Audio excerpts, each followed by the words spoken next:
Hey there, guys. Can you hear me?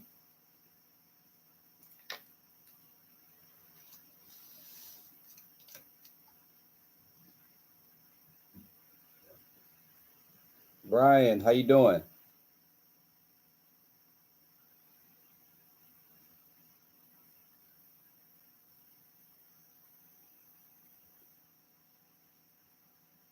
It's probably a little late. Probably a little late for me to be doing a live,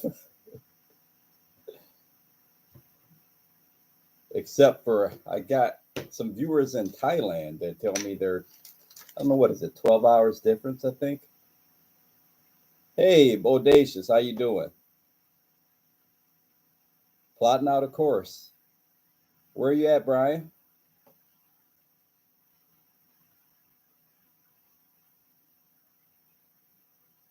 Arizona. Okay. Okay. A lot of good courses there, I'm sure.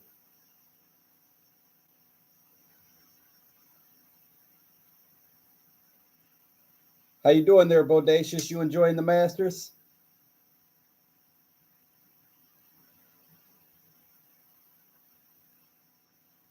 Too expensive, yeah.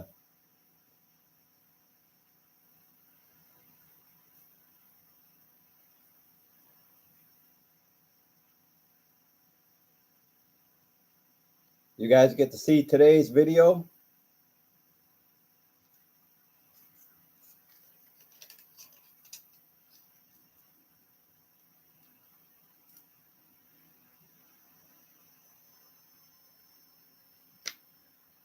Cheaper to enter tournaments, yeah.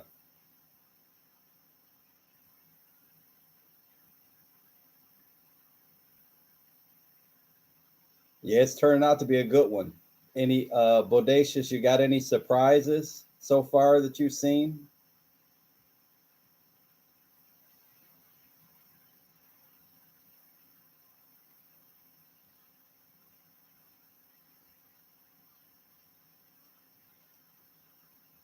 Besides the obvious one, I think is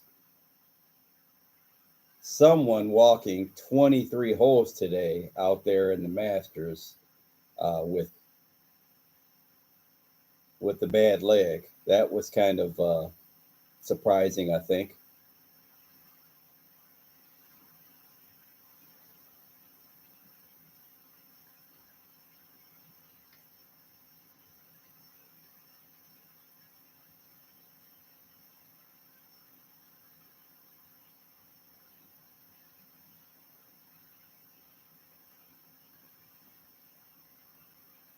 Right, exactly. Yeah, they say that TV doesn't really give that course justice. I mean, I could see the hills on TV, the ups and downs, but they say TV doesn't give it justice. They say it's just incredible how much the elevation changes are out there. And I didn't get to watch a lot of it. So, if you guys, did you see any, um, did it look like his leg was bad? Was he limping at all? I didn't see a lot of it. I saw some highlights and I didn't get to see him walking down the fairway.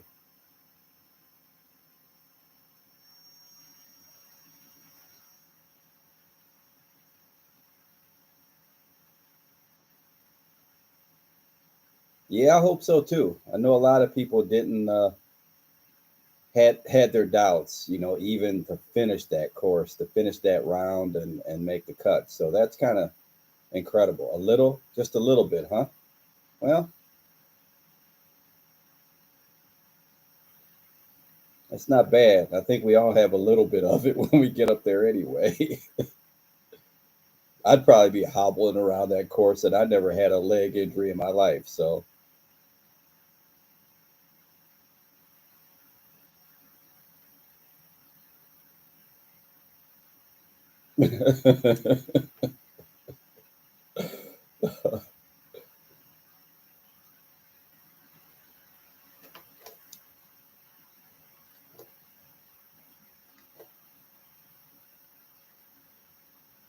couldn't tell, huh?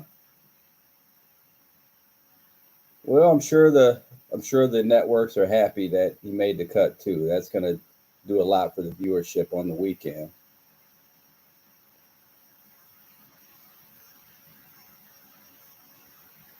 Yeah, it's like I said, from what I can see, it's a challenging walk, and they say it's a lot more hills than it even looks like. So I think somewhere I can't remember where they have. I think I saw some course that was supposed to be like a replica of Augusta.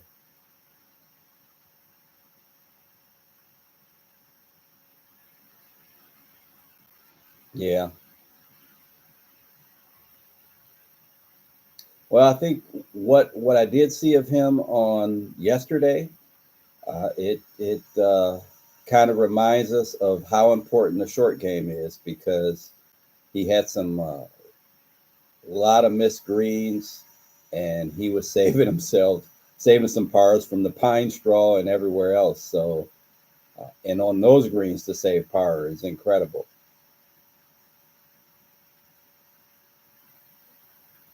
You know, and the thing is, as you get older, as he gets older, um, you can't just stand out on the range and hit 200 golf balls anymore.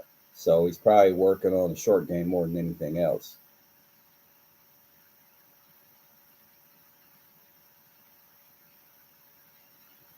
Brian, is that the course that's like a replica of Augusta?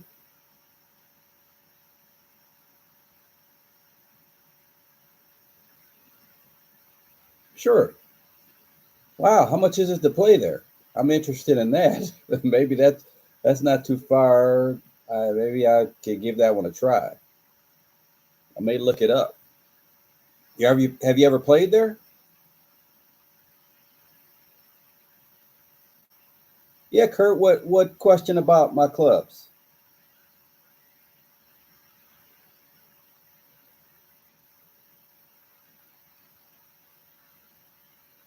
20 years ago. Okay, I'm gonna look that up.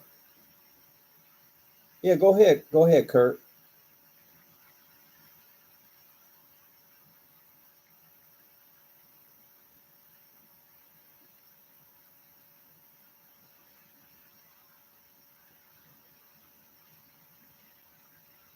I'm typing the course in. By the way, Castle Court, Arkdale, Wisconsin. Castle Course.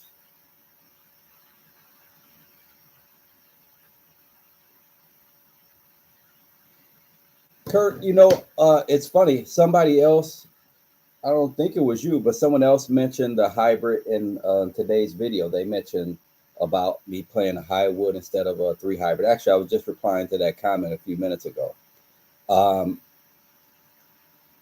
the three hybrid, I hit the high wood a lot higher than the three hybrid. I hit it more consistently than the three hybrid. So I hit a little higher, a little more consistency, and it's just a little easier club for me to hit.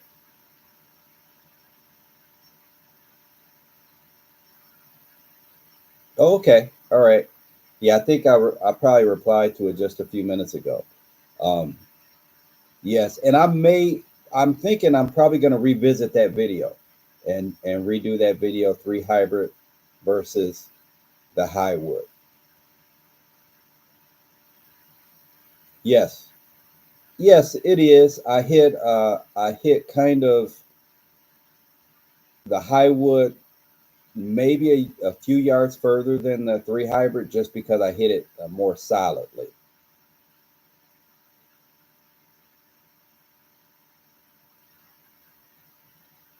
So I go four hybrid, then the high wood, and then the three wood is in my bag. The reason there's no some of you guys that have been on these lives, I talk about it. Like I think about a four wood would be a good option for me, but A 5 wood, I would hit it pretty close to the same distance as that high wood. And a 3 wood is kind of difficult to hit. But I've been hitting my 3 wood pretty good lately. Okay.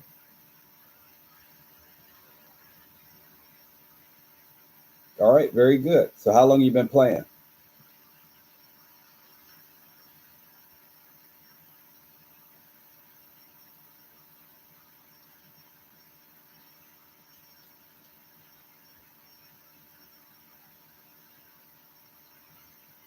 Oh, okay. Very good. Very cool. I probably need to do some more beginner videos. I talked about it like during the one of the videos in January. I talked about it, so I do want to do some more videos for the beginners. Okay, I had some videos, free college course, 6 hole. Oh man, that's awesome. I Yeah, that is awesome. I did some videos. I did some videos on practicing at home. I did some videos on that. Uh, Thank you very much, Kurt. Thank you very much. I'm going to make sure I will do some more videos for beginners.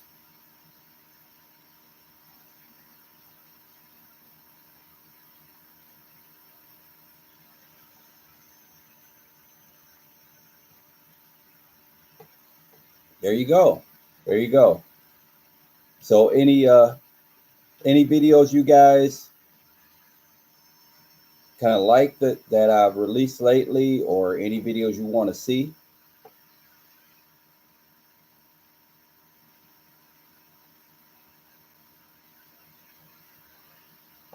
Awesome. You're 58, so I'm not that far behind you.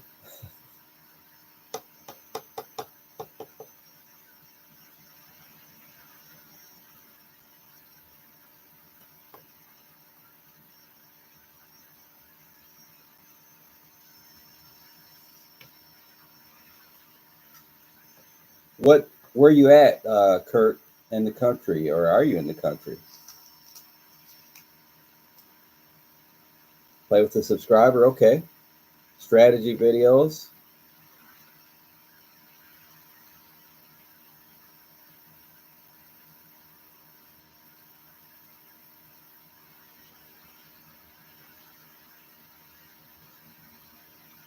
TNVA. Is that Tennessee? Where's that? The TNVA. Ah, okay.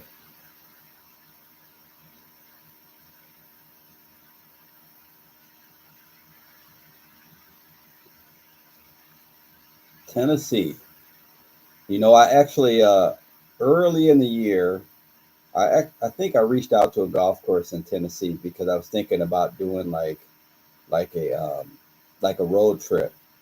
Mr. Short Hitter hits the road. I was going to play a golf course. I was going to drive to Tennessee and play a golf course. I don't know when this was, January or February or something like that. But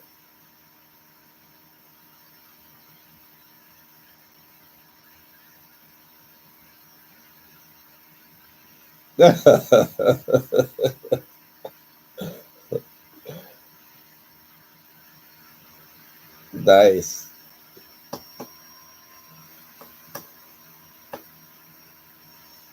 Teach a beginner. That's a good idea. That's a good idea. I actually had a video. I never released it. I had a video on that teaching a beginner, and when we filmed it, it just didn't kind of work. It didn't work out the way I wanted it to. So I'm gonna redo that hopefully here soon.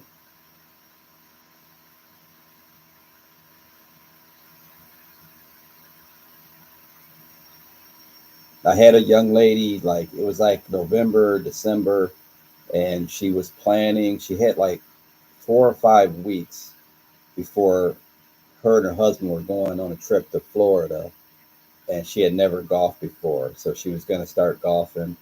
So it was like 4 weeks to learn how to play golf, and the weather just like got brutal. So I was still able to play, but she wasn't really able to play in 37-degree weather, so we didn't get to finish those videos.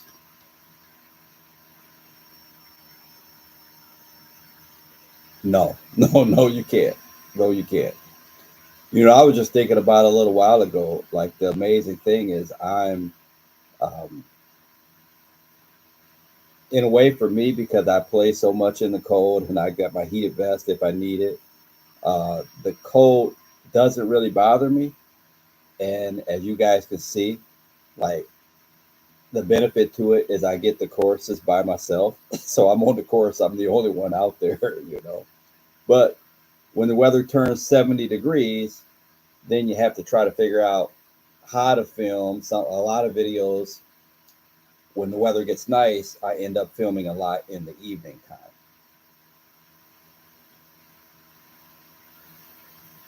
Yeah, Brian, I've played in some pretty cold weather where people probably are like driving down the street. Well, who is that out there on a golf course?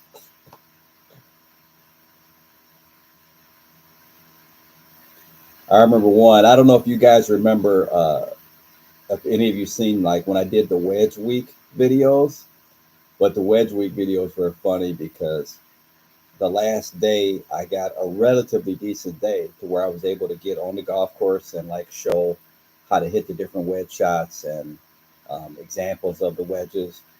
And like the one bunker, I hit a bunker shot out of it. It was like half filled with snow. It was still like 39 degrees out that day.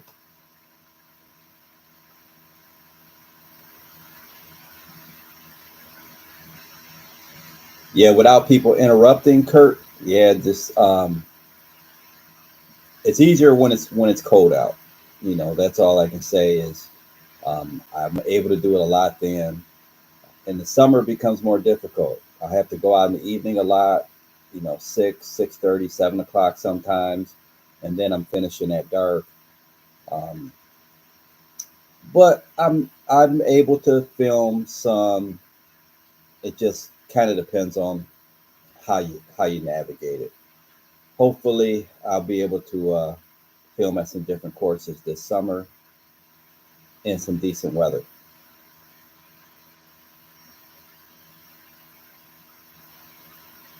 Never playing cold again. I don't blame you, Brian. Hey, I'm telling you, if it wasn't for the channel, I probably wouldn't be playing as much in the cold as much as I do either.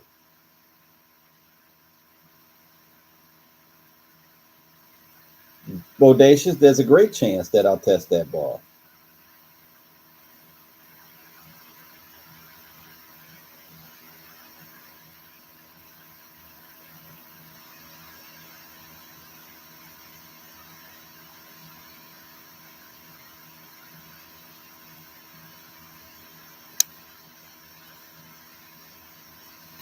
I'll definitely test that ball. Yeah, Kurt, it is fun. It is fun. If it were easy to navigate, like most of my videos, I would have either a match or a match playing somebody.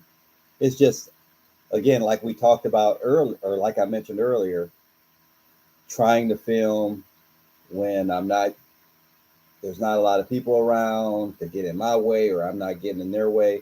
It's a little easier when I'm by myself because I could go out again 6:30 in the evening, sometimes front nine, back nine, where people necessarily not that many people out. But to navigate all those things and also get somebody else to come and play at that time just makes it a little more challenging. But on Tuesday, you guys that have been watching closely, the 2v2 match that Tom and I are playing is on Tuesday. The guys we're playing, one of them is really good golfer. The other guy's a good golfer too, but one is just an outstanding player. So I'm hoping Tom and I are going to be able to hold our own and not embarrass ourselves. Uh, so it's going to be, I'm still trying to figure out the format. I know at least I would like to play a best ball, but just moving the camera around. I'm gonna have some help with one person, maybe filming also. But scramble is the easiest way for me to navigate moving the camera and so on and so forth. So I'm probably going to do at least a 9-hole scramble and maybe a 9-hole alternate shot.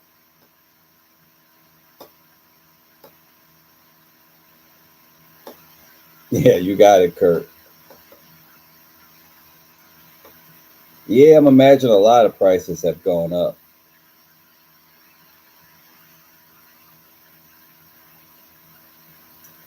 Kurt, yeah, the channel is it's a slow, steady growth, and it is challenging trying to stay on top of everything and trying to keep putting out content because if you've been watching, I do a lot of videos, and I actually slowed down to doing about 4 videos a week. I was doing more than that. Um, and I know I don't have to. I could probably do, you know, 2 or 3 videos a week. Um, but I am hanging in there. I'm hanging in there. And it's just, I've been able to keep doing it. I'm enjoying it. And, you know, I'm just keep trying to bring the content you guys want, through all the things that happen in life. I'll tell you guys one thing that has happened in life. So, one thing that happened to me, yeah, I know, Kurt. Um, so, one thing that happened, you got, and I was still able to put out 4 videos a week somehow. Yeah, Doug, Doug, I'm probably like procrastinating because I have to finish my taxes by Monday, and I don't want to start doing them again tonight. Uh, so I'll work on those over the weekend uh, while I watch the rest of the Masters, maybe.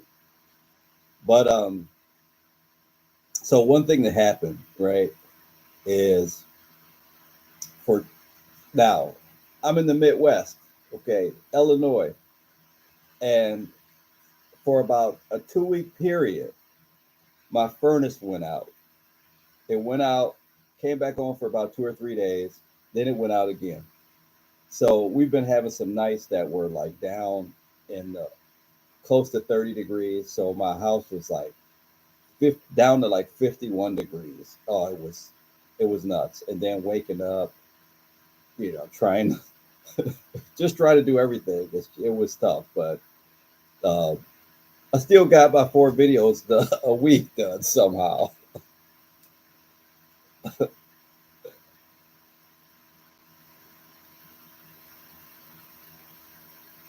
In the AM for 18. Nice, nice, nice. All the taxes money. Oh yeah, Kurt. Oh yeah. My keeping records is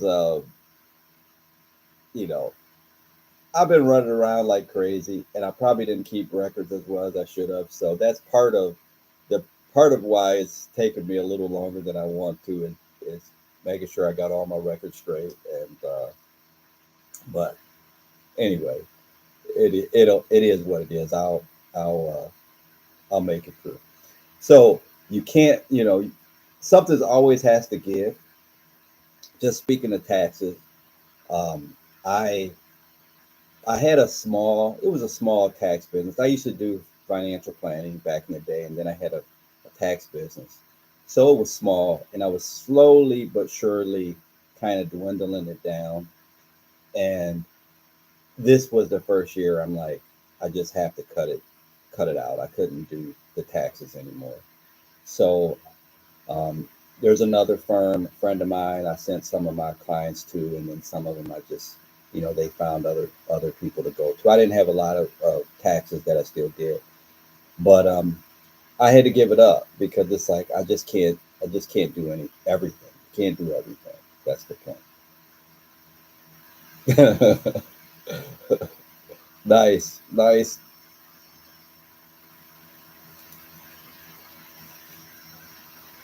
Taxes. I didn't think I'd be talking about taxes tonight. Taxes and no heat in the house for 2 weeks.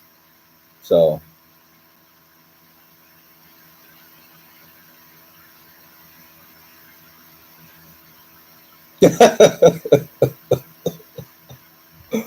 yeah, you're right, Kurt. You're right. Wear myself out. Then there's other, there's some other things, but that's right. That's right. I do not love taxes, no doubt about it.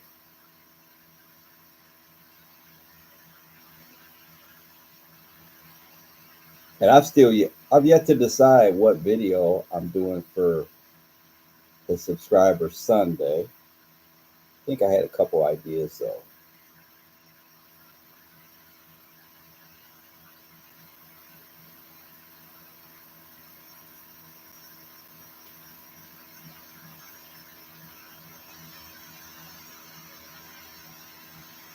With your heater, yeah.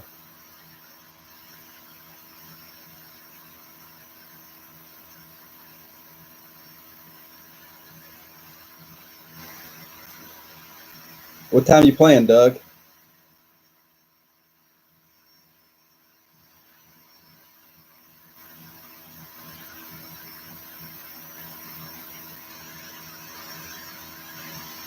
8:30. Very good.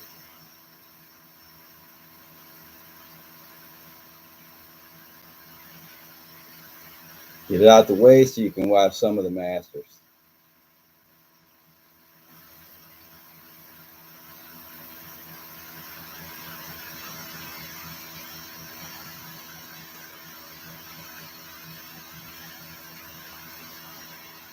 Yeah, 8:30 shouldn't be too bad. It's definitely be in the 40s at least, mid 40s. I hope. I hope for you.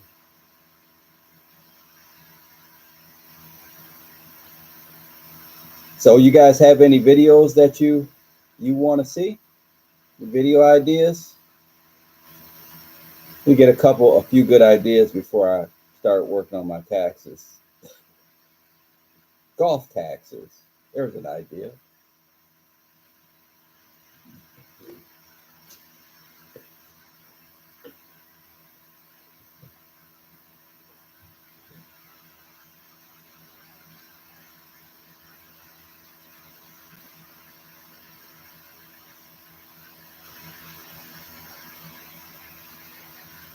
Hitting area irons. Yeah, I know. I know. And Doug, I reached out, one of the emails I reached out to Bernardi.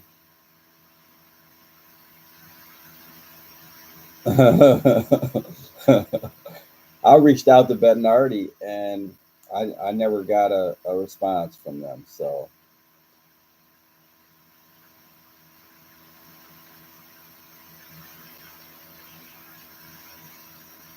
and I was kind of surprised because I actually, um, the son is like, I don't know what he is, the owner's son. He works there. I forgot what his title is, but I know him. I played in a golf tournament with him years ago. So I emailed him too, and I'm surprised I haven't got a response. But I didn't want anything for free. I just wanted to go check out their facility and see what they do. I know.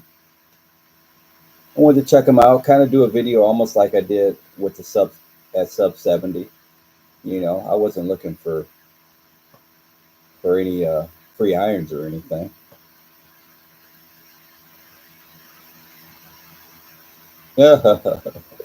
Train you in Tennessee.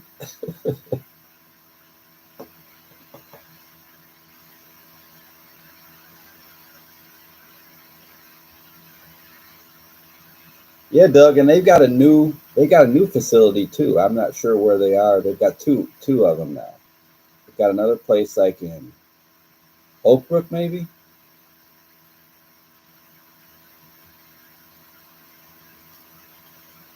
Pitch and wedge. Okay.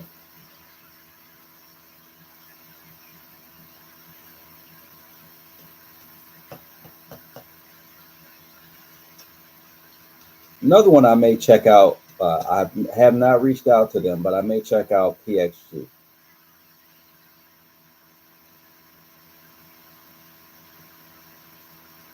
Just seems like some companies are um, more into like social media than others, and like during like probably the first live that I ever did, um, one of the viewers mentioned Sub 70, and he said they were definitely into social media. And when I reached out to them, I was pretty happy. I'm still going to email Jason, the owner, again, so that I can play around with a full set of Sub 70. So that's I've got that on the list of things to do.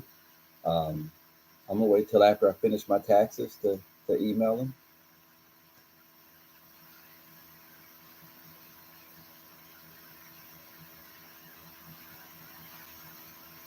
The new Wilsons. Oh yes, definitely, definitely, Doug. No doubt about it. Um, one thing that was disappointing for me, and I get it.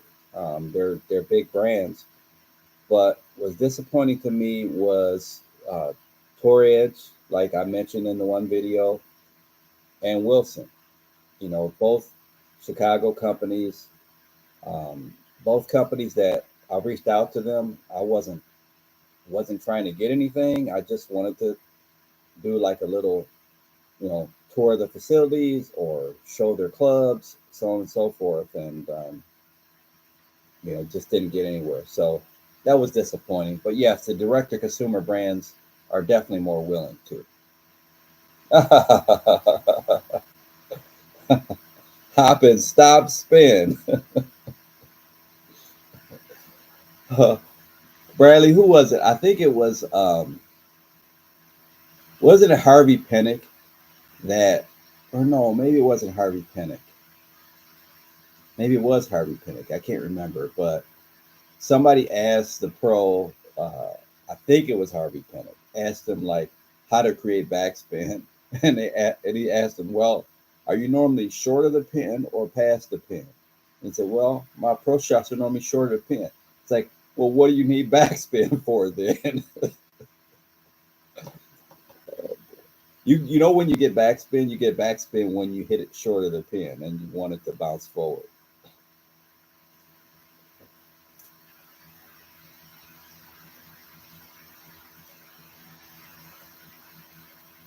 But I did write it down, Bradley.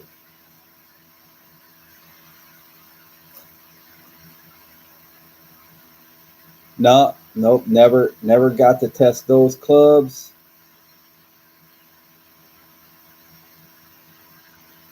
John Adams, you're officially banned from the chat. I'm just joking.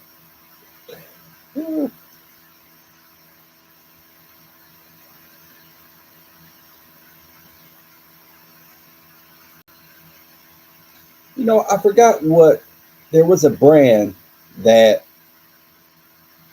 one of the viewers wanted me to email, and I think it was a one of those same link shaft companies. Can't remember what the name of it was, but I think I emailed them. Two companies. I emailed them, and then recently the 11 Woods, because someone wanted me to review the 11 Woods, and I've seen those clubs. Yeah, Doug, I have, um, but that was a long time ago. How about we put that on the list?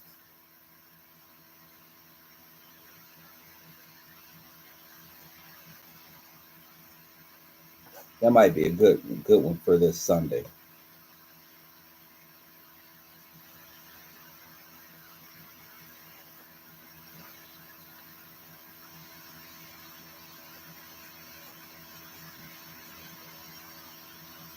But you bring up a good question, Doug. On the I haven't really tried. The only brands I'll tell you, the only brands I tried were Sub 70, um, Tacomo, Kaylee, and I met, gosh darn it, I forgot the name of that company. I met them at there's another direct-to-consumer brand that I met at the Chicago Golf Show.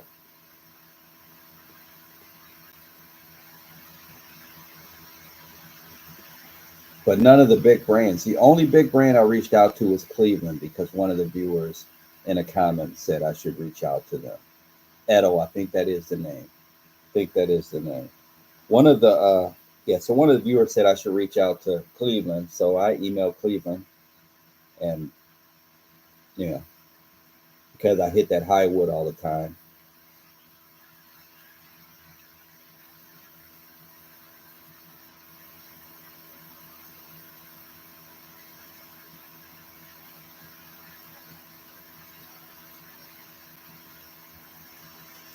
And I could have swore that I reached out to 11, but I'm going to email them again just in case.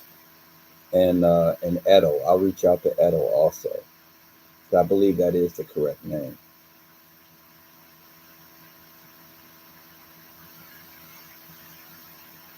Okay, so we got single length clubs. We've got sand trap. We've got Bradley with a hop and stop spin. Find somebody that could do that. I know somebody that could do that shot. Q-Star Tour golf ball, audacious, and some beginner videos. I do need to get back to. I haven't done many golf ball reviews lately, so I do want to do a couple golf ball reviews too.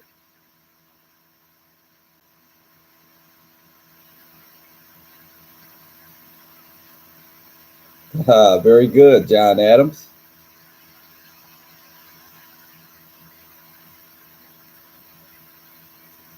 I tell you what, I think if most people could like see their ball when it hits the green, the way it reacts, um, you know, as we get a little older, sometimes it's kind of hard to see that golf ball land on the green from whatever distance we're hitting it.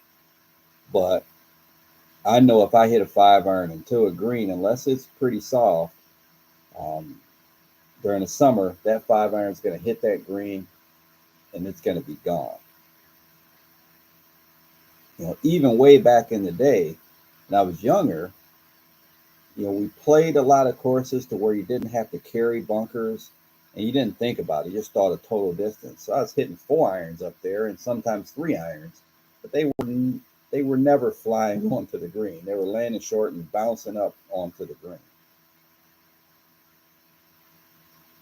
All right, very good, Brian.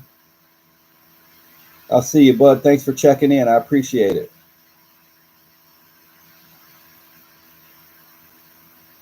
All right, Doug C. You take care, buddy. I appreciate it. Have a good night.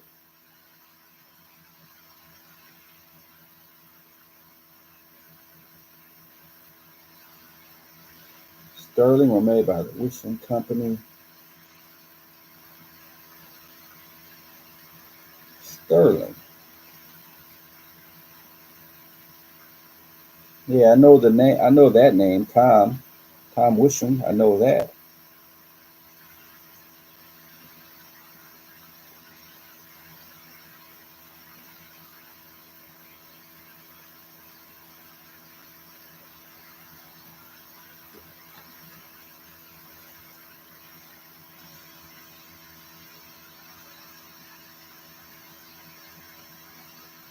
So I think some videos all roll their balls right on the greens. Yep. Hickory golf.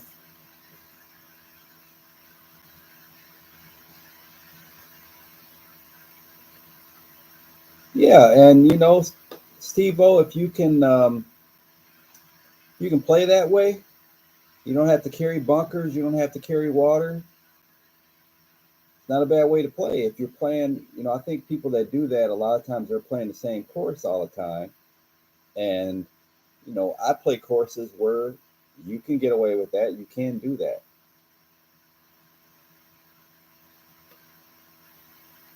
Okay, Brian.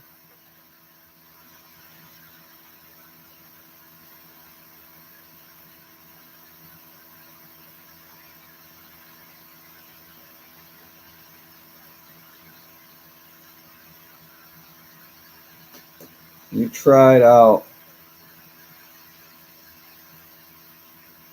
oh, the one length clubs. Okay.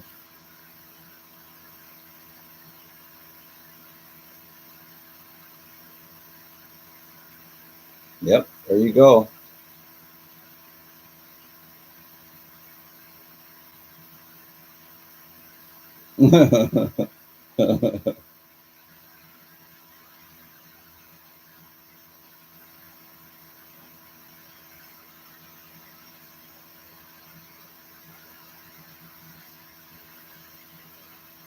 Well, Kurt, I mean, with you being a first year beginner, I wouldn't worry a whole lot about that. Um, one thing to note too is that a lot of times a company will call a ball soft and it's not really soft. You know, like you'll get um, Pinnacle soft, Sound soft feel, um, whatever, and they'll have soft in the name just because it's marketing. But those balls sometimes aren't soft like they say they are.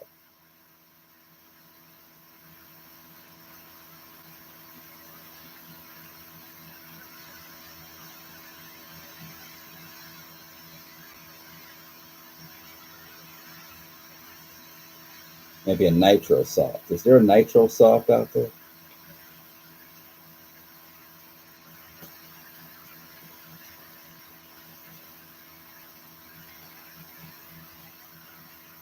Yeah.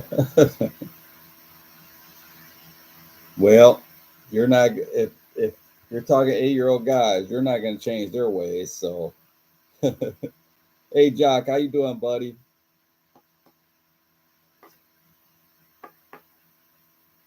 I just came on. I was talking to the chat earlier. I said I just came on avoiding doing my taxes. Nitros are diamond soft. I came in avoiding doing my taxes. I've got a couple days to do them, and like you know what, I'm going to talk to the people tonight.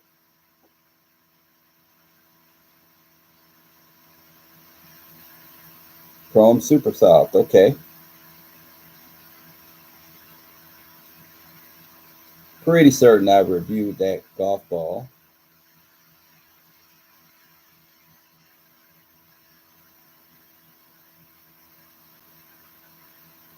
That's the only downside. Like one downside, sometimes I'll get a comment about a golf ball that I reviewed, and I review so many golf balls that I can't always, or most of the time, I can't remember like how the ball performed or how the ball felt like 8 months ago. Oh, okay, Jock. Yeah, go ahead and do that. Be purchased from Golf Ball Planet. I didn't say I wasn't purchased from Golf Ball Planet.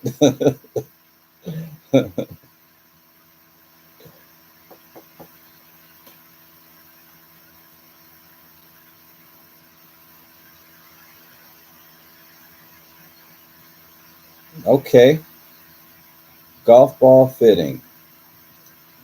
So who'd you do the golf ball fitting with?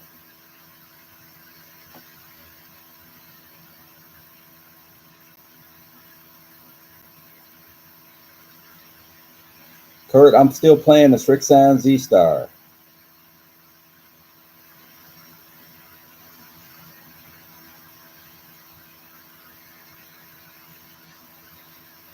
There's a lot of really good golf balls out there. I think one of the big things is once you find a golf ball you like, to kind of, um, I think it's important to kind of play the same ball. I think that's important. There's a lot of good golf balls though.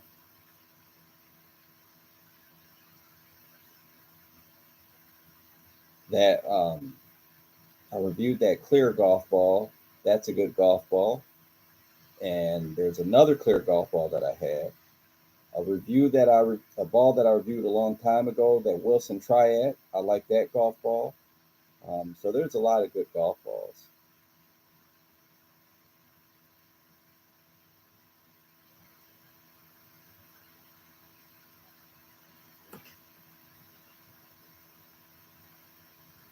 Oh, okay. All right.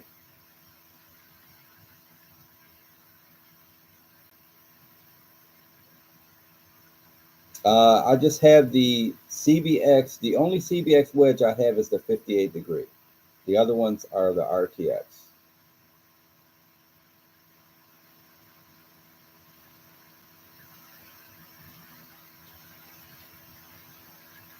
11 index. Yeah. John Adams, I think you're more like 4.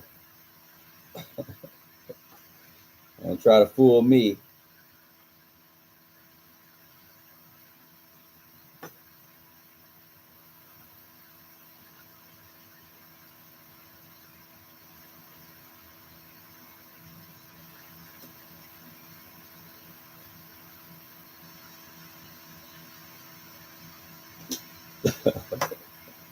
Do I know who you are? Uh,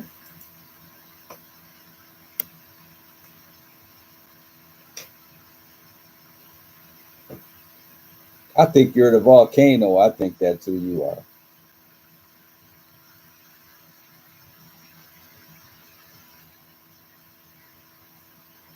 I've got the 58 in a lob wedge, and I use it in the sand in certain scenarios. Most of the time, I hit a 54 out of the sand, but if I have a short,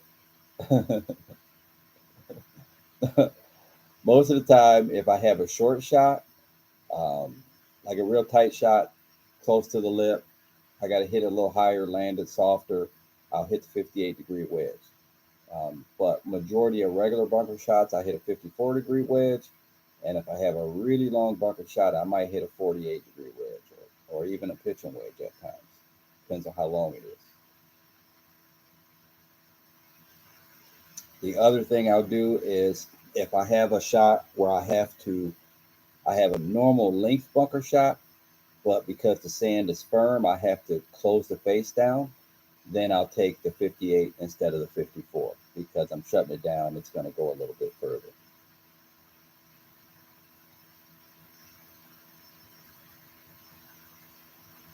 That might have been more detailed than you needed, Kurt, because you're a beginner. So um, most of the time, bunker shots I hit with a 54, sometimes 58, sometimes the other clubs.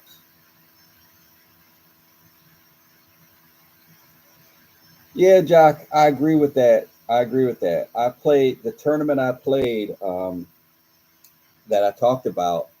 Two of the guys in the group were playing with lab putters, and if I wasn't in such a hurry, I probably could have looked at them and gave them a try.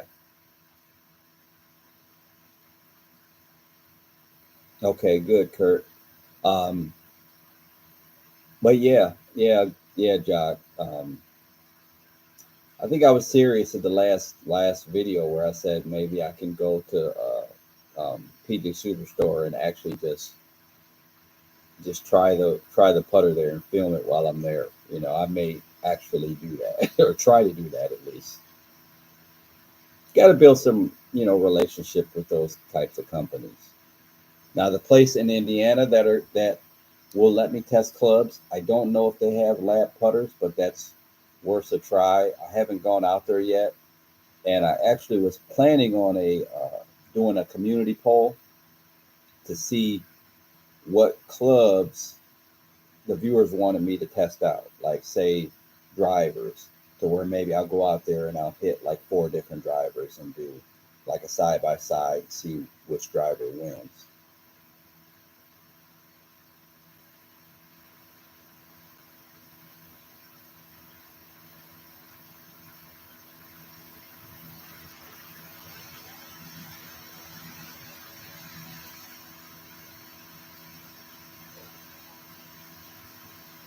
I may do a video on hitting the 3 wood. My 3 wood, I was struggling with my 3 wood and started working on it, and I found out, like, as happens with a lot of golfers, my ball position on my 3 wood was kind of creeping up a little bit on me, and that was why I was struggling with it.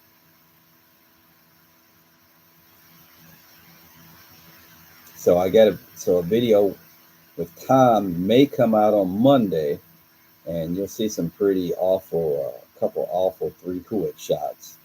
And Alan's not on this live, but part of it was influenced by Alan because Alan every live wanted Tom and I to do a worst ball, and we did like I think a 4-hole worst ball, and it definitely was a worst ball. It got pretty ugly.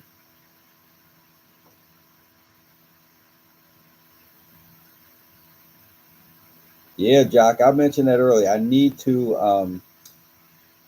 reach out to Jason and get that going. And I jokingly said it because I was talking about my getting my taxes done. So I jokingly said I'm going to wait to email Jason after Monday. So I probably plan on doing that like maybe in a couple weeks, like maybe the second, third week of May, something like that. Get those.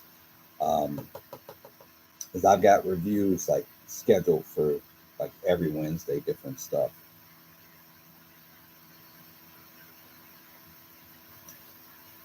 Yeah, John. The funny thing, like when I'm doing the Pinpoint app, I'm there's a couple interesting things that I'm finding out about my game. One, my short game is better than I thought it was, and my putting must have been worse than I thought it was because since I switched to left hand low, I feel like I'm putting lights out. And then I looked at that last tournament and I was just a little bit strokes gained on a one handicap with putting. And like I felt like I putted like, I don't know, name a good putter, Steve Stricker. Like I felt like I was making everything. So so I felt like I was making everything, but my strokes gain was equivalent to about a 0 handicap, which means before it must have been really bad. So my putting was worse than I thought it was, and my short game is better than I thought it was. My driving is about, just okay because I think I hit 11 out of 15 fairways, but just because of the distance with the strokes gained, I'm always going to lose a little bit because of the distance. Um, and the last event, my approach shots were pretty bad. But generally, that is the strength of my game.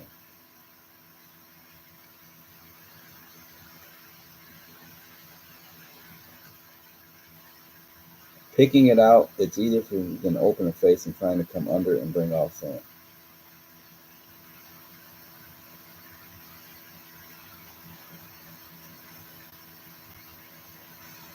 Picking it out.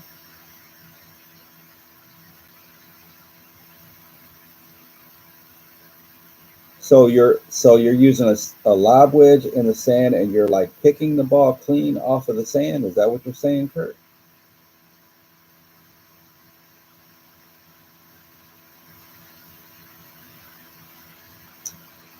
No, I don't have a large putting grip. I don't have one of those. Not yet, at least.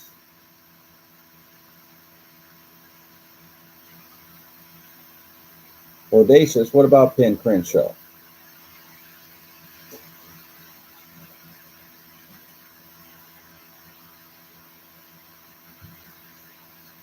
Well, picking it off the sand. My first question. Hey, Bryce, how you doing, buddy? Just did a little surprise live just to check in with everybody.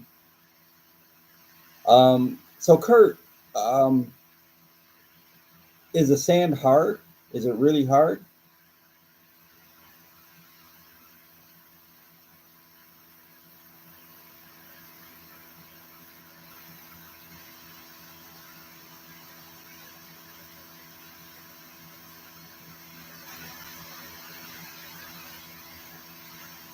Oh yes, yes he is bodacious. My opinion, Ben Crenshaw is the greatest putter like that I've ever seen.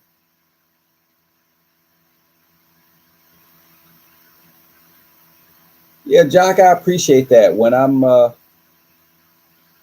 hitting it well, even when I'm not hitting it well, I generally can hit the hybrids pretty straight.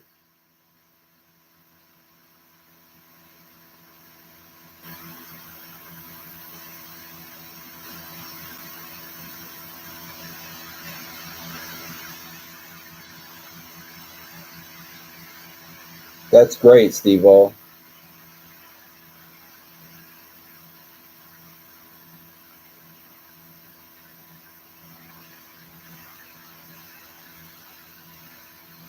Well, Jock and John, I tend to agree with you. Um, I remember I used to say back in the day that, now this was when I was hitting some long irons more too. Then is I used to say, like, as long as I can hit it where I can come into a green from 190 yards or less, I didn't really care what anybody else had into the green. Like, I didn't care if the other person had 100 yards or 90 yards or whatever, because I felt like from 190 yards and in, I could make a par. Um, it may not be as easy now as it was then, but I still feel like if I have an approach shot of 190 yards or less, I feel like I should make a par. Obviously, I don't always do that, um, but I feel pretty confident I can hit the ball close to the green or on the green.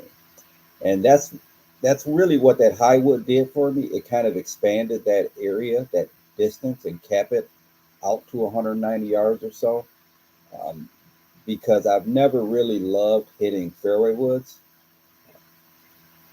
Like I was saying earlier, I made a little adjustment in ball position. Now I feel like I'm hitting that 3 wood really good. But if I got an approach at the green, I feel like I should make a par.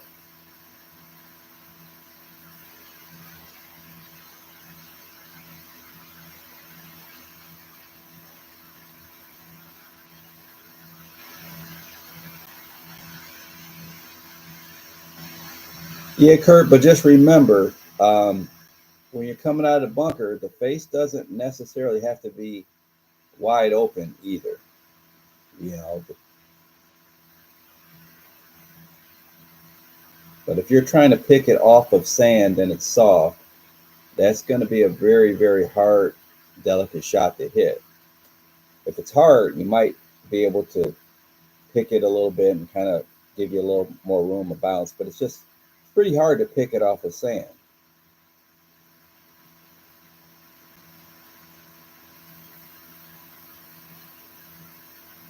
But I have an idea.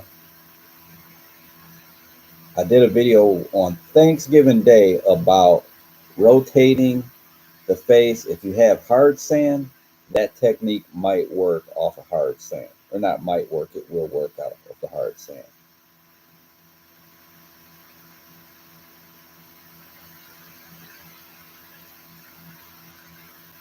That's right, Brian. 6 through 2.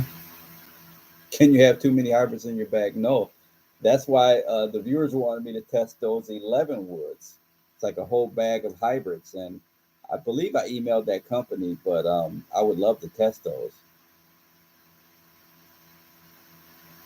30 yards or so, you got it.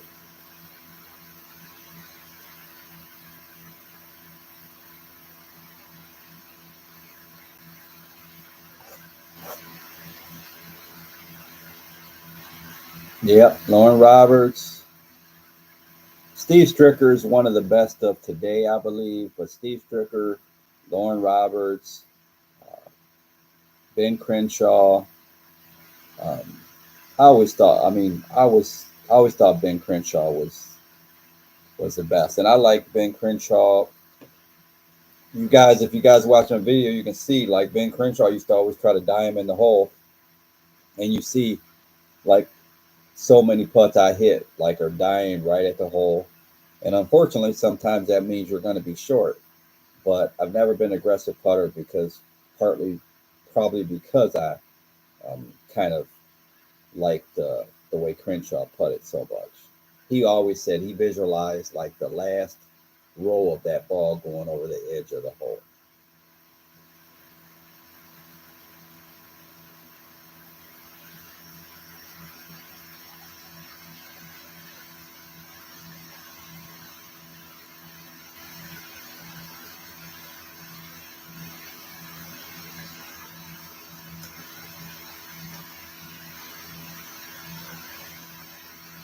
Yeah, Brian, missing in the right places, extremely important. Yeah, I just look at it like there's a lot of things in golf where it just kind of compounds, and it can compound one way or the other. Like you just keep making the right decisions, keep playing smart, keep missing on the right sides, and overall, your round's going to be a lot better. And I think that's when people have disaster holes where you can get aggressive and shoot at pins and maybe, maybe make a birdie or gain some confidence because you hit a couple shots close. But that's also when you hit the disaster holes, when you're hitting it at some pin that's tough that you shouldn't hit it in, and you plug it under the lip of the bunker, or you hit it right of the green in the water, or left of the green in the water. So I think that's where you can get in trouble.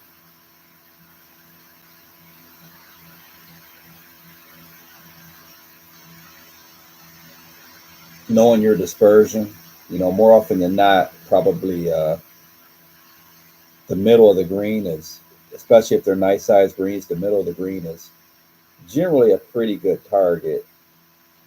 If you have a wider dispersion than that, then that's when you have to start airing towards away from trouble. And I got in trouble really in that last tournament that I talked about. I got in trouble for that very reason, to where I was playing safe, but my dispersion is not that big, to where I could probably aim at the middle of the green with a hybrid in my hand and be pretty safe that I'm not going to miss it too far left or right.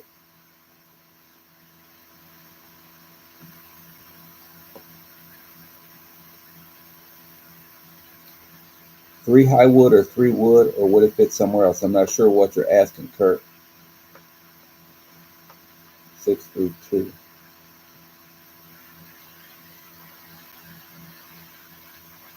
Not sure what you're asking. My set goes. Uh, I go to four hybrid, and then I go to my three high wood, and then I have a three wood. So I actually have both of those clubs you're listing there. Jordan Spieth. I didn't even see whatever happened to Jordan Spieth. I didn't see it. I shoot with a Canon M50.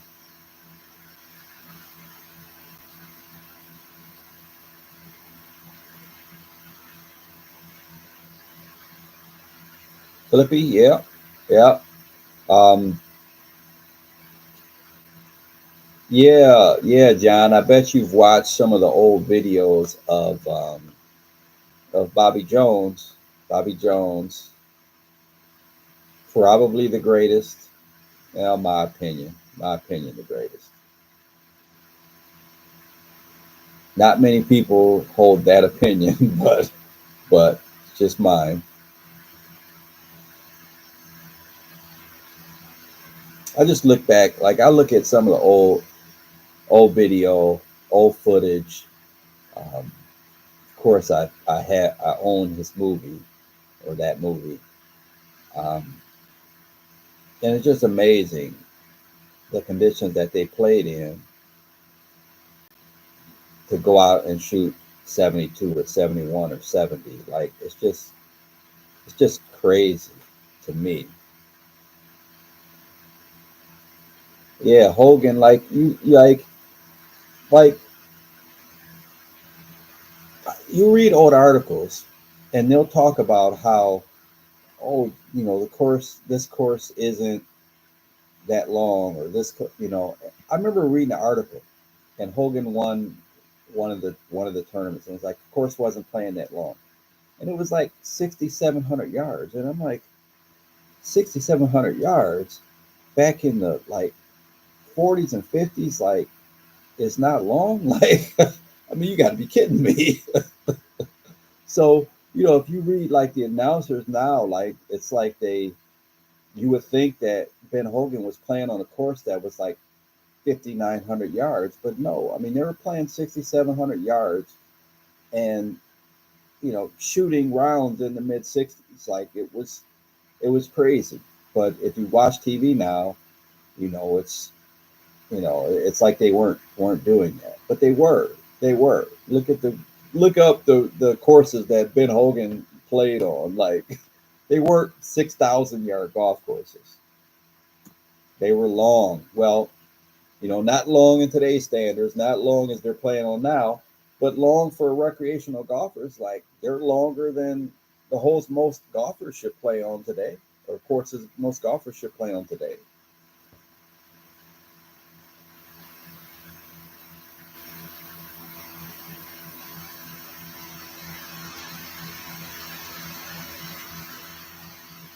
I agree with that. I agree with you, John.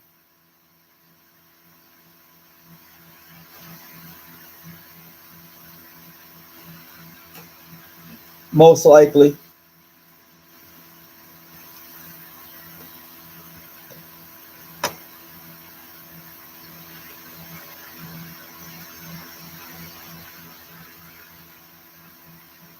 most likely, John.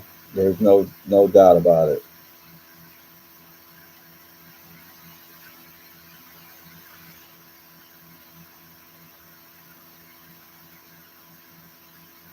Yeah, bodacious 6,700 yards is going to kick most golfers' butt. Like that's not a short golf course.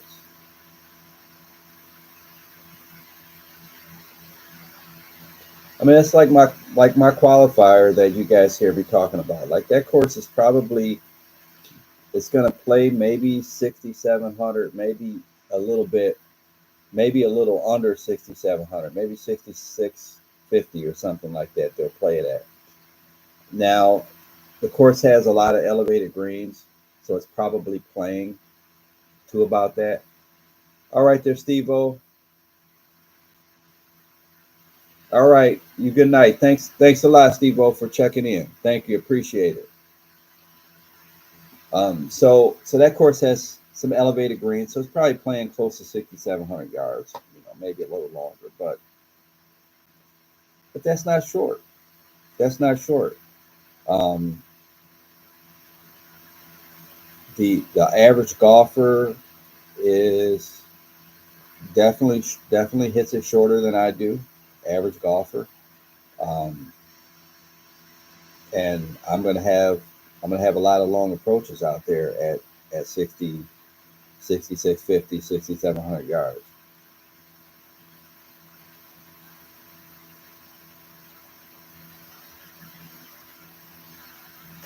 When I get into that course, I'm going to look at it. Again, I said it in that video. I hope you guys got a chance to watch it. I said it like, good night, John Adams. I don't know if you were telling Steve O good night or you were telling us good night. I don't know. um, so, so I said how that's going to be a good achievement for me if I can get through that, and I have to make a game plan. Okay, all right. I have to make a game plan, and I don't know. I'm going to try my best. I trust that I'm going to do that. But when I look at that course, I'm probably going to need two over par, three over par will have a chance. Now this is assuming decent weather. Two over par will have a chance.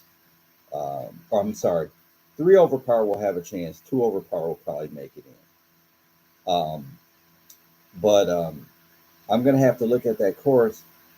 Probably for me, like a par, maybe a par 74, because there's going to be a couple par fours that are going to take a mighty effort to reach. But a lot of the courses like that tend to have very long par threes and few longer par fours. Okay, so Brian, you're saying those courses have the par threes are long and the par fours aren't that bad. I think that's what you're saying, right?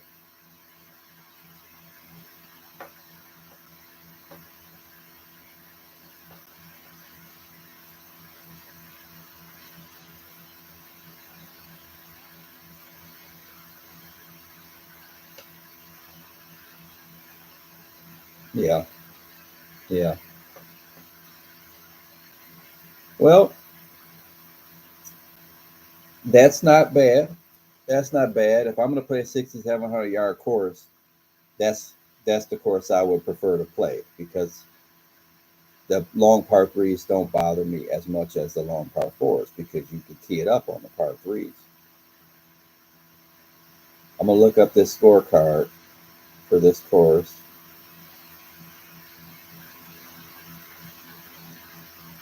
6,600 yards. 6,600 yards. So I was off by 50 yards. Yeah, I agree with you. I agree with you, John Abdon. You know, we're used to playing longer par threes. So I'm gonna look at so the course I'm talking about, they've got a short par five, 480, three par fives in the front, 480, 561, and 490. The longest par four on the front is only 380. So that the front is par 37.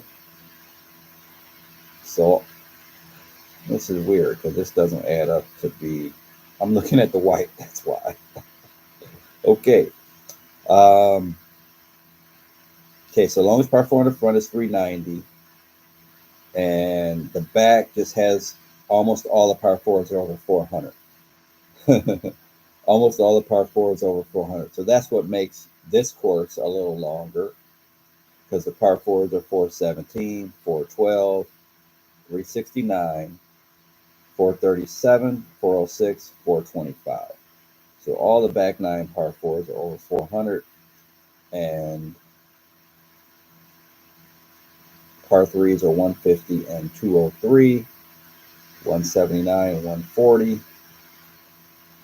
The six hole, 564-yard par four, is tough because the third shot is just up to a huge elevation.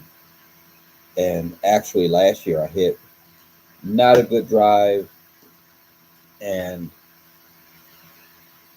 I didn't go far enough to where I could hit my third shot on the green and hold it without bouncing over the other side. So I actually had to lay up and then hit up to the green from I think 50 or 60 yards, and I got up and down from there for a par, I believe.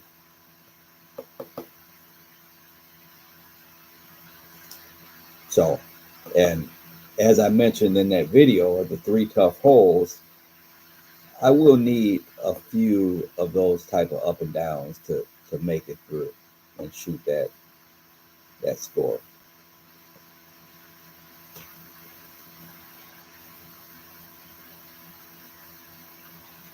But I'm gonna give it my all, guys. I feel like you know it doesn't nothing ventured, nothing gained, and I talk about it long enough. If I do somehow, some way, put my put my game together and make it through that qualifier, that'd be a great story.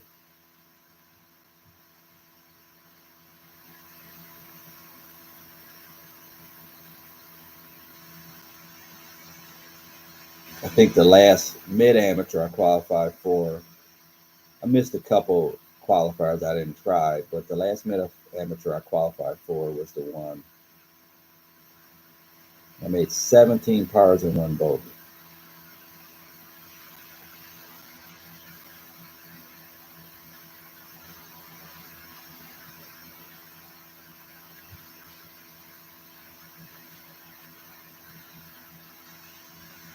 What are you talking about, John? What are you going for? You talking about the qualifier?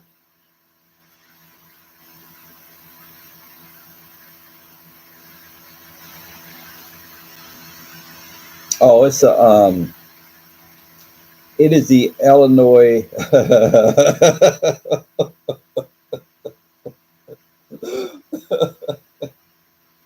Oh, Jock, Jock is a It's the Illinois Mid-Am qualifier.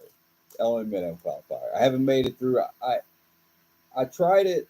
Let's see. I played about maybe three out of the last 5 years, and the last one I made it through was in gosh darn, I forgot the course, but um, I was on a streak that year. I was like 19, I think. I was on a streak or 2019, where uh, I made 18 straight pars in the Illinois Open qualifier at Pheasant Run, and then I made 17 pars and one bogey in the Mid-Am qualifier.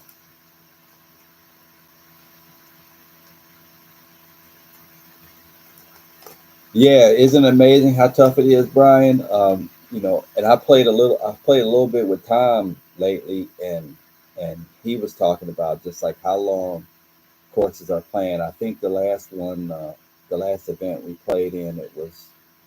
I think the course is maybe 6,500 yards or so, and but it played super long, super long.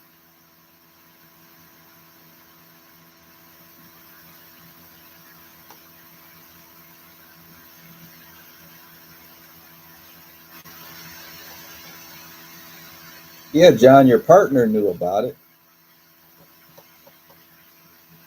He's been watching the channel more than you, John Adams.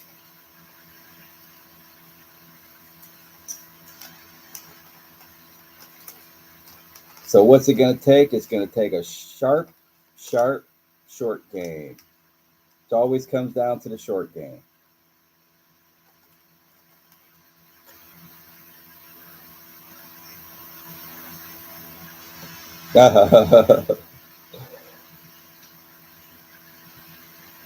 So I'm looking at, you got 417-yard holes, 412, so the 437 and the 425, like those are tough finishers. 437. So really, you look at it from 15 is not too bad, but you go 437 or no 203, an uphill par three. So I'm hoping to be able to muscle a high wood up there, but I may have to hit the three wood. And then you got 437, 406, 425. Those are tough finishing holes. Glenn Presidency almost qualified U.S. Open one year. He made it regionals, I believe, and barely didn't qualify. Yeah, yeah, John. I remember playing. I think it was about 3 years ago. I played in the CDGA AM qualifier with Glenn, and Glenn's incredible. He's incredible, and like it's only my second time ever playing with him. The first time was way back, probably 20 plus years ago in the Joliet Amateur, the second day of the Joliet Amateur. But it's always good to play with Glenn. Just an incredible golfer. I don't know what that says. I'm at around 200 feet. I would love to ask you distance. At 200. Yeah, John. Like Glenn's one of those guys. I would love to get him playing on the channel. I talked to, I think Fastard is a buddy of his. Um, Same thing, Fastard. I want to get some of these guys on the channel. Fasterd's like a +3 handicap. Glenn's probably close to that same. I'd love to get those guys out. I played with Fastard the first time like way back. I don't know, 2006 or 2007 or something, and he was just killing the ball back then, and he's still killing the ball.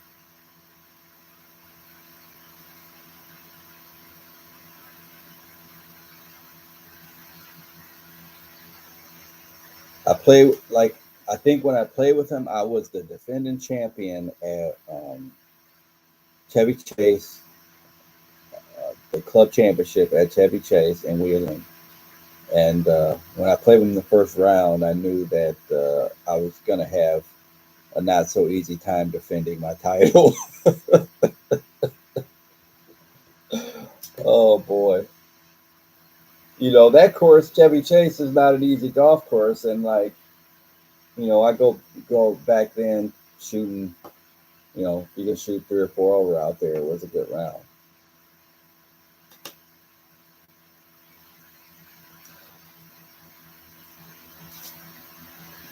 Well, guys, I think I'm gonna have to. I can't avoid doing my taxes any longer, and it's getting later and later. Do you guys have any video ideas that you want to see before?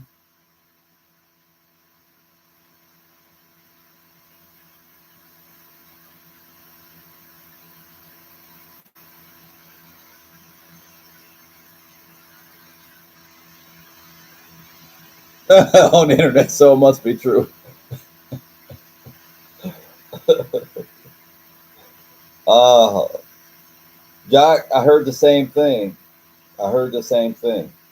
Now I don't remember hearing it was the first time since the 1800s, because I heard that somebody was asking me, like, did I remember the last time it happened? Because I guess we didn't get it in my area, but like courses a little bit north, like they were like you couldn't even walk. They were just you couldn't even walk on the tee box. You'd have to brush the tee box off so you can tee off.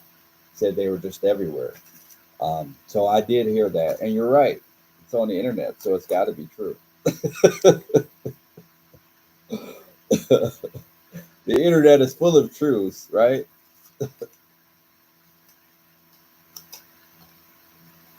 Twice that, over a trillion.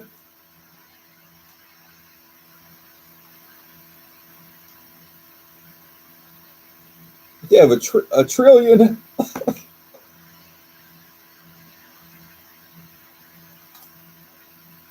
Oh my gosh.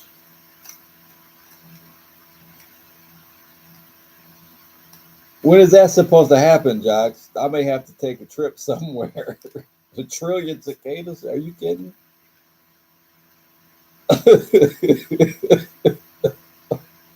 Come on. You guys got me. You guys got cicadas. That sounds like a horror movie. You guys got me doing my research. Okay. Okay, we're researching now. When will they surface? 13-year cicadas and 17-year cicadas. Same time. Okay, so this says the unusual synchronized emergence is set to bring billions of cicadas to the state. We're at the center of this explosion this year. It's pretty rare to have two. How do you pronounce that? Is it broods or broods? Broods? Broods. I'm not sure what that is for cicadas. Emerging at the same time in an area where they overlap a little bit. Brood. It must be brood. Brood 13 will emerge all across northern Illinois, while Brood 17 will be in the southern part of the state, with some parts of the state seeing both, and they're set to arrive sooner than you may expect.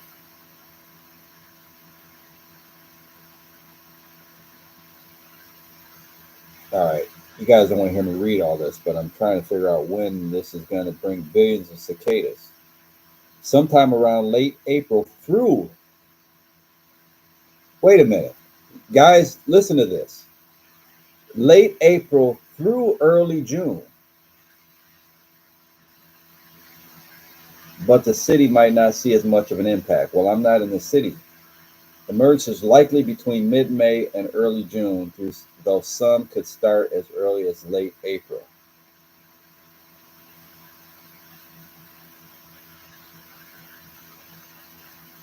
Oh my gosh. It said you will see evidence long after they're gone, including their wings, molts, and decomposing bodies.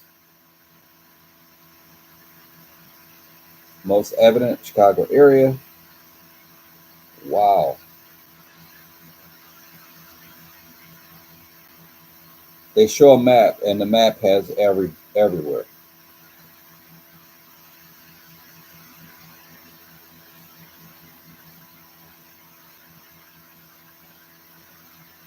There's no stopping them.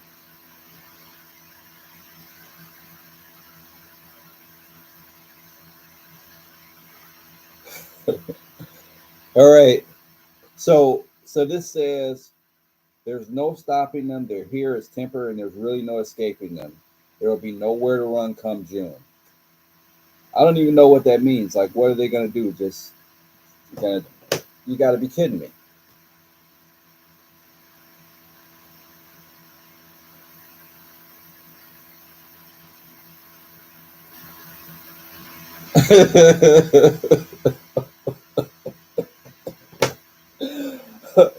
Oh my gosh. We got to come up with the. We got to come up with the video for cicadas now. Are you kidding me? I can't believe this. Billions of cicadas.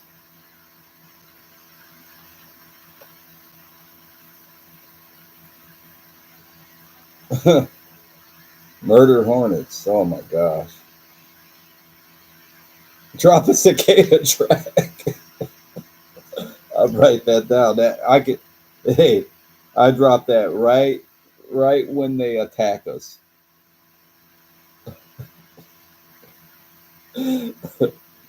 Oh.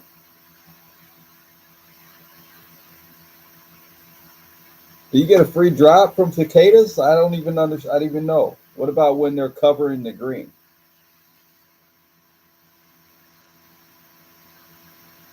I may. You guys may see some videos. I may take like automatic two putts. I'm not putting through a whole green of cicadas.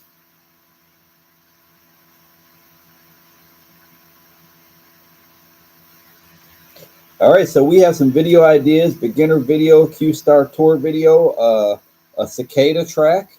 Right, we're going to club up, putting through cicadas, 30-yard bunker shot, 30-yard bunker shot over cicadas, single length irons and their effect on cicadas. What to do when cicadas fill your sand traps. Oh boy, this is nuts. I'm sorry, guys. I can't concentrate. I'm panicking now. Can I file the cicadas on my taxes? Oh boy.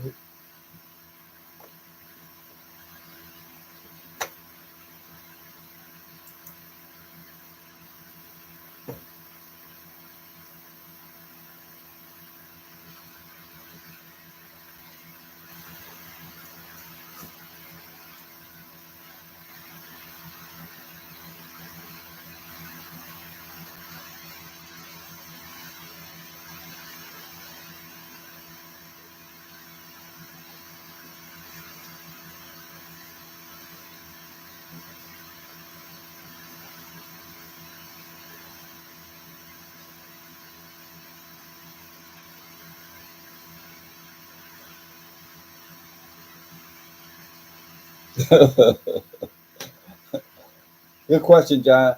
Is let me let's be honest. Did anyone? I'm not saying want.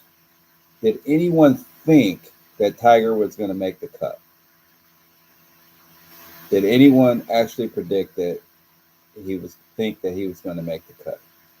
I know some people wanted him to make the cut, but did you think he would make the cut, especially after knowing he had to walk 23 holes today?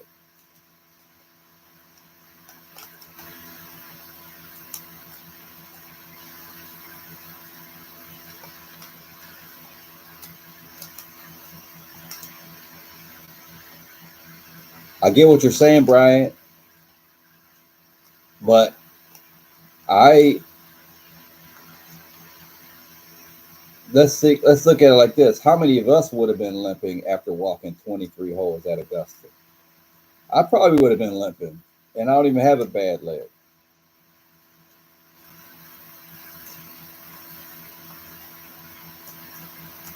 That golf course is just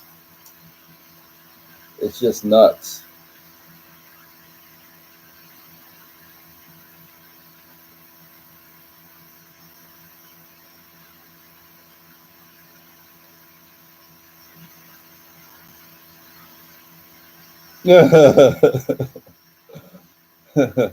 So, Jock, did you think he was going to make the cut? I know that's what I heard too, Brian.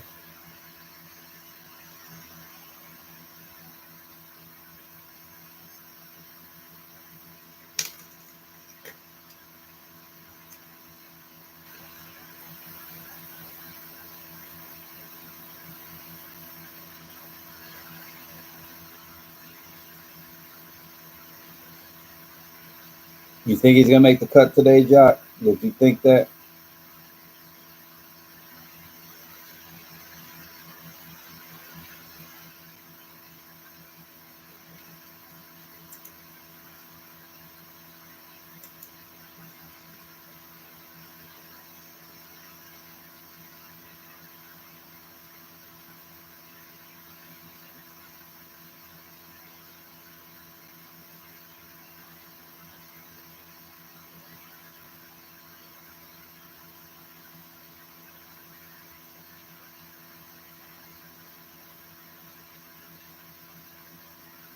Well, I think you know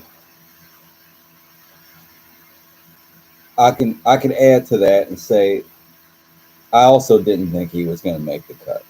If you wanted me to bet on it, which I don't bet, I wouldn't have thought he was going to make the cut. Um, so there's that. That's just incredible. Um, but his driver gets the driver going. He can. His short game is incredible, and his short game is probably so good now because it's what he can work on. You can't. I was saying earlier, you can't just go to the driving range with his leg and hit like 200 or 300 golf balls a day. Like that would be crazy. So he's got to be spending more time working on the short game now. Yep. Like the short game is the easiest thing for him to work on, and for anyone to work on that has any type of stamina issues or any type of um, issues with their body, right? Because you stand over putts for hours and you'll start feeling it. But to move around hitting pitch shots and chip shots and sand shots, you can do that. That's easier than standing over putts for hours. That's definitely easier than hitting drivers on the driving range. So he's probably hitting more short shots than anything.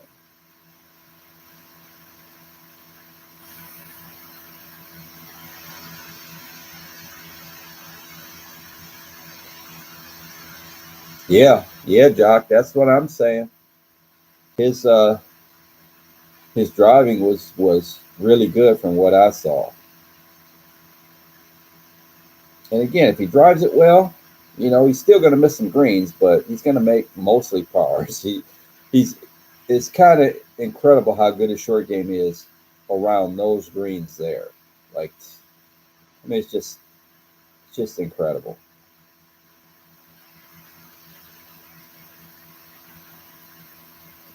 Yeah, Brian, I get it. I get it. I get it. I'm just trying. Like, I just wish the best for the guy. I don't. I'm not even thinking forward to the next tournament. I'm just like, I'm happy for him that he was able to not. I just hope he can finish the tournament. How about that? I just hope he can finish the tournament. And you're right. If he can walk 4 rounds at Augusta, then there's a whole lot of golf courses he can walk 4 rounds at.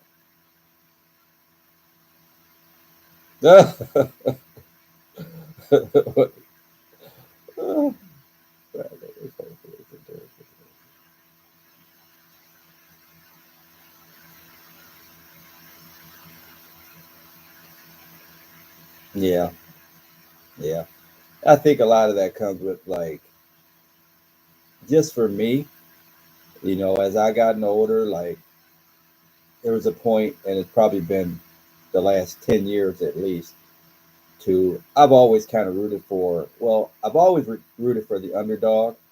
Um, but as I got older the last decade, I've always rooted for lack of better words, the old guy, right? You know, I mean, unless it was like a complete jerk, you know. The best story in golf of all time would have been if Tom Watson would have pulled it out at the Open, you know.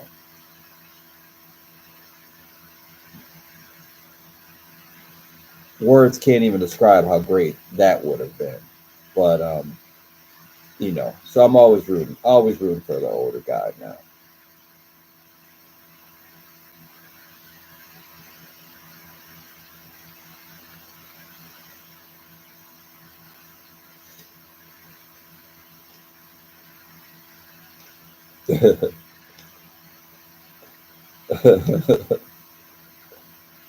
Yeah, Jock, I'm telling you, man.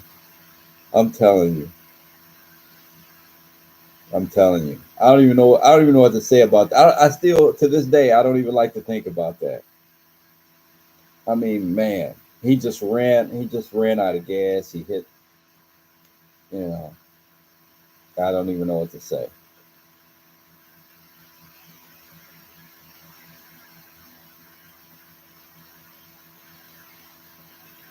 It definitely wasn't nerves.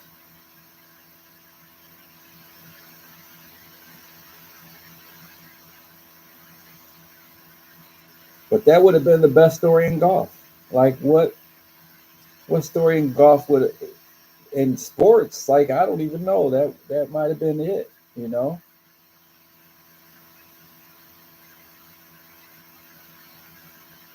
Yep, yep. I mean that would have surpassed Jack last won it when he was 46 in 86. He was 46. That was a good one.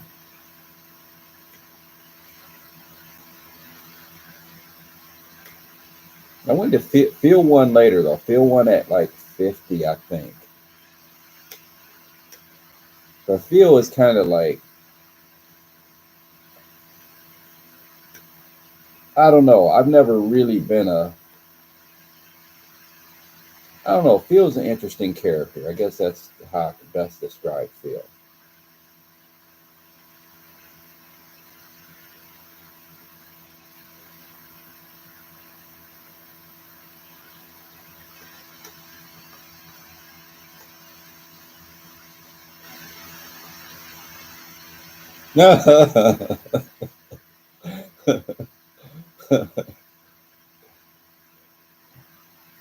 Yeah, yeah, Jack, I get it. I get it, buddy.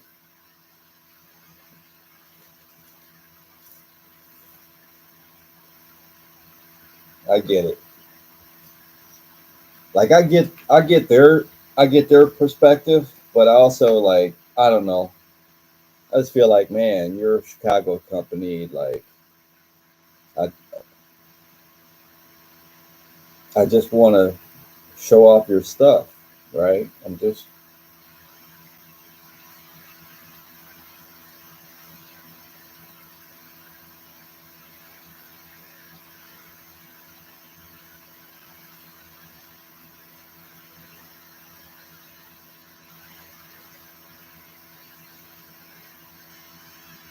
so guys. I got some notes. I know it's getting late. I got some notes here, and um, any other videos ideas you guys have? Yeah, that was incredible, John. The heartbreaker of the century.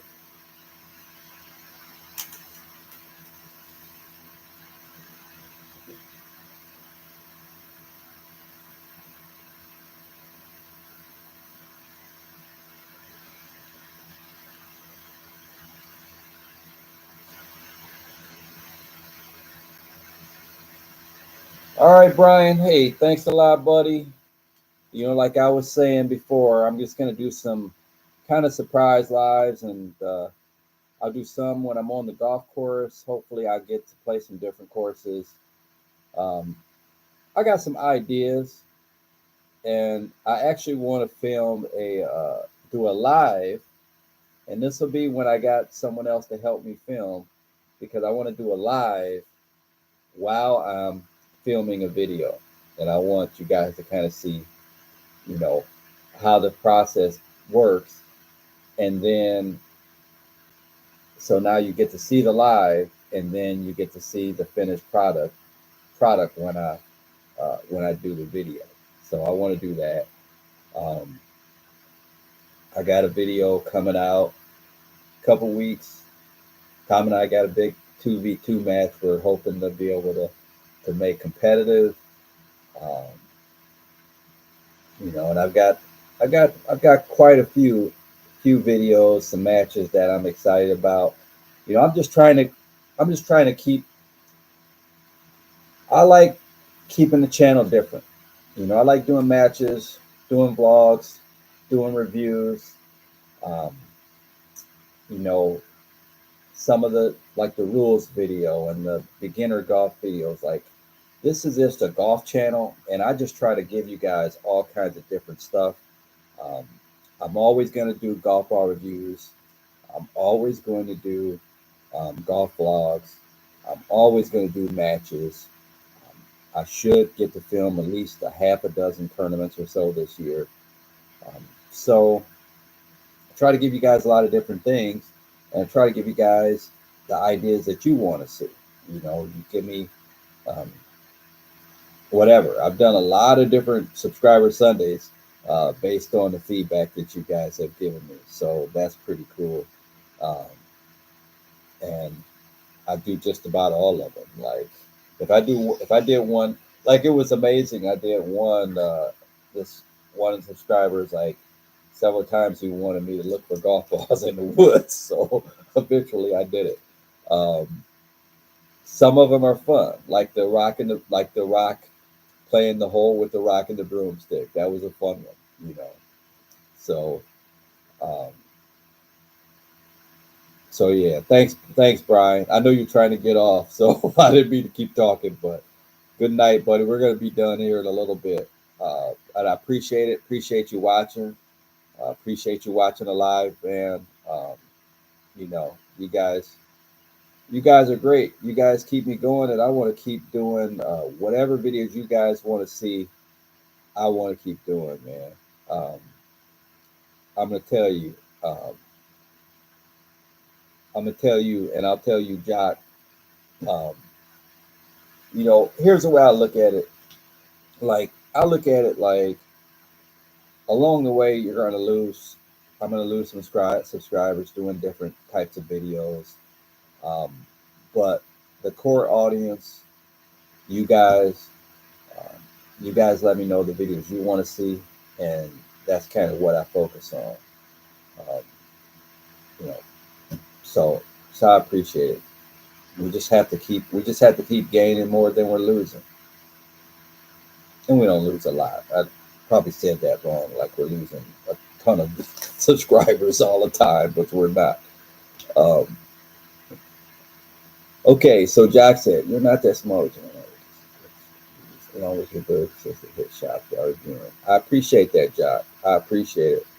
Um, and the funny thing is, like I said, I could go to the place in Indiana and review equipment now, and I will be doing that. Um, but Jock, just like you mentioned, just to be honest, like the way everything happened with that, it just kind of left a bad taste in my mouth. So I'm trying not to be that person, though.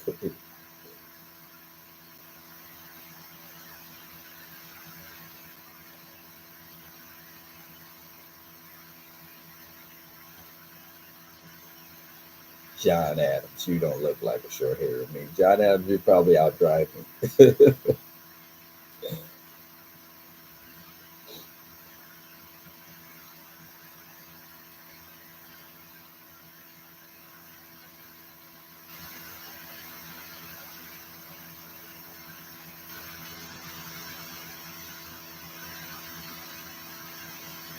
Thank you, Jock. Jock, that means a lot to me, man. I get it, Jock. Jock, that means a lot to me. Um, because I'll tell you this, Jock, without going into company names or anything. Like, I did get like approached just like um, 2 days ago. I got an email from a company, and I do a lot of review. I do reviews on Wednesdays. You know that, review Wednesdays. Um, and the company had a product they wanted me to review, and it was a product that I don't think it would have fit. Like, it's golf related, but I don't think it would have fit well with the channel. I don't think it would have been something that I believe in.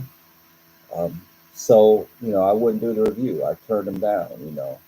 Um, Obviously in a nice way, but um, I just wanted, to me, your integrity and your name is everything. So I can't just do something just because somebody wants to offer me a product or offer me money to sponsor a video to do. Um, because it's just not worth it. It's just not worth it. And I'm not that even, there's nothing they could offer me for me to do something that I don't believe in. So, I mean, there are companies or products that, like, I don't know until I get them in my hands how they work, you know. But I'm never going to do anything that I don't believe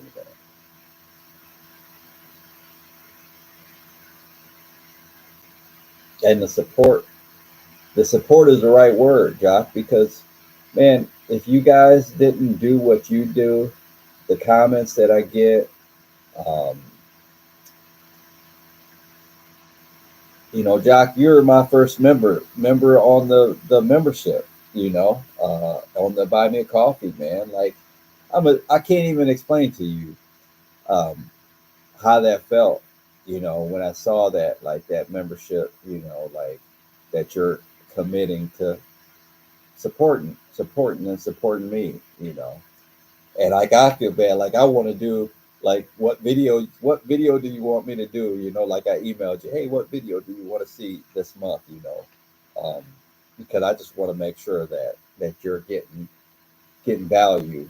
Um, and so, but the support you guys give me, man, I look at those. I look at, well, I look at every comment, and it means so much. It means so much to me. I look at every comment. I reply to every comment, and um, I can tell. Like, I can tell you guys are supporting me. I can tell you're behind what I'm doing, um, and I think part of it is that you understand, what I'm doing. You understand that I'm just not like taking a camera and filming and just throwing a video up. I'm getting better at the editing, faster, little better, but also faster, to where it doesn't take me an hour per minute anymore. I think that last video that I released today was about 16 minutes long, and it probably, start to finish, editing was um, probably about 6 hours, 5.5 to 6 hours, to where before, say a year ago, that video would have taken me 14, 14 hours to edit. So I'm getting a little quicker, getting a little better, a little quicker, and but I'm putting the effort in.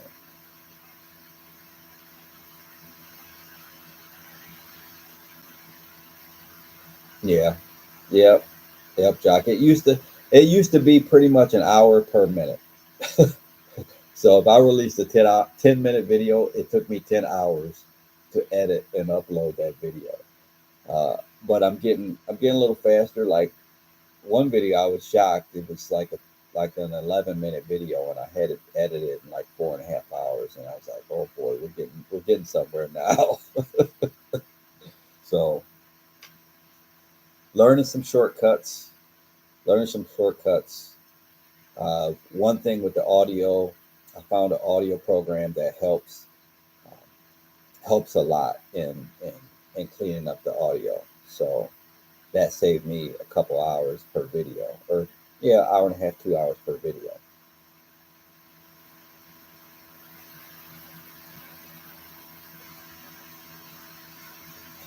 Yeah, I know, John, and that's why I always I always kind of laugh when I say this, but um, that's why I cut back. And I try to. It's funny because me cutting back is still a lot more than almost every golf channel do work wise. Um, but you know, I'm repeating myself here from the past, but I did 27 videos in January. With 24 videos in December. Um, so I decided in February, okay, we're going to slow down and we're going to do 4 videos a week. So I've been doing 4 videos a week. I think there might have been one week to where I put an extra video on there and did 5. Um, but I'm trying to do vlogs on Mondays. Well, ideally a match on Monday, but if it's not a match, just a regular golf vlog. And on Fridays, I do a golf vlog. Sometimes it might be a video that I filmed a couple months ago, and then I'll call it a Flashback Friday. And then I'll do reviews on Wednesday, and then a subscriber Sundays. So those are the four videos per week that I've been doing. Um, I tried not to talk myself into doing a Tip Tuesday, but I've been thinking about doing a Tip Tuesday. Um, but we'll see. But you're right, John. I definitely have to make sure not to burn myself out.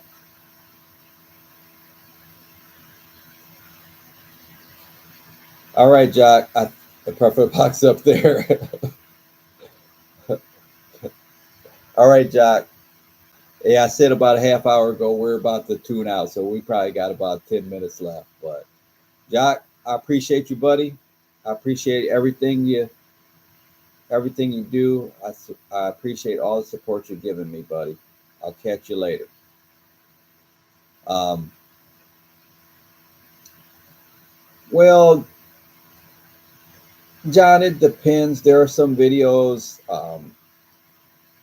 The heart the part about the matches is I do have the format kind of down. Now the match I've got coming up Tuesday, I've got kind of some special things for that match, so that'd be a little bit more work. Um, but generally the matches are I kind of got the whole thing down to where I know what I'm doing. I know how to move the camera. I know what the editing part. Um, so it's kind of the system is down now.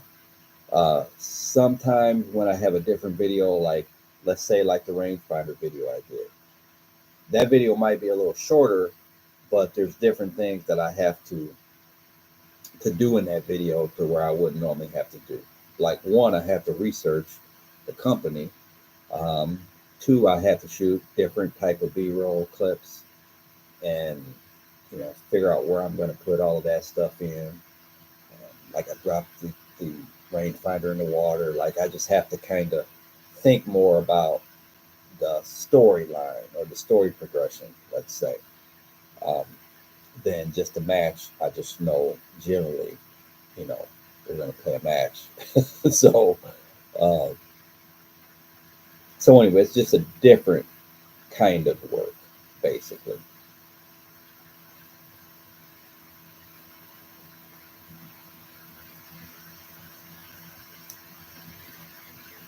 But like when I did like the D-Wiz video on that training aid, like you gotta research it. You have to do the unboxing. You have to show everything. So there's just kind of more steps and more things to figure out, even when you're doing any kind of review. Some of them I've kind of got in a system too, like a golf ball review. I kind of know the system. You hit the numbers, you get the numbers, you play a few holes with it, you see how it plays, so on and so forth. And the club reviews are kind of similar to that.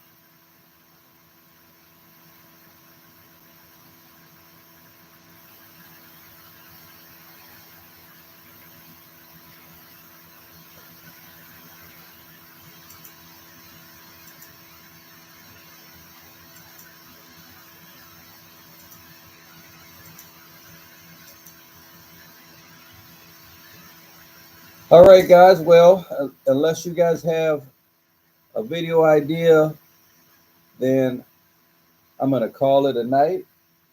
Maybe work on the taxes a little bit before I head to sleep and start this all over tomorrow. Got a subscriber Sunday coming out Sunday.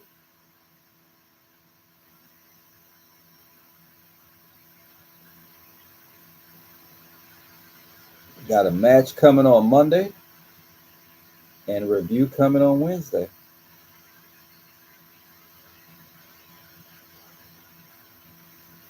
All right there, John. You got it, buddy. I appreciate it. Everybody, thanks for watching. I appreciate you. And I appreciate all the support. Thanks, John. And as usual, like, comment, subscribe. Till next time, Mr. Short Hitter out.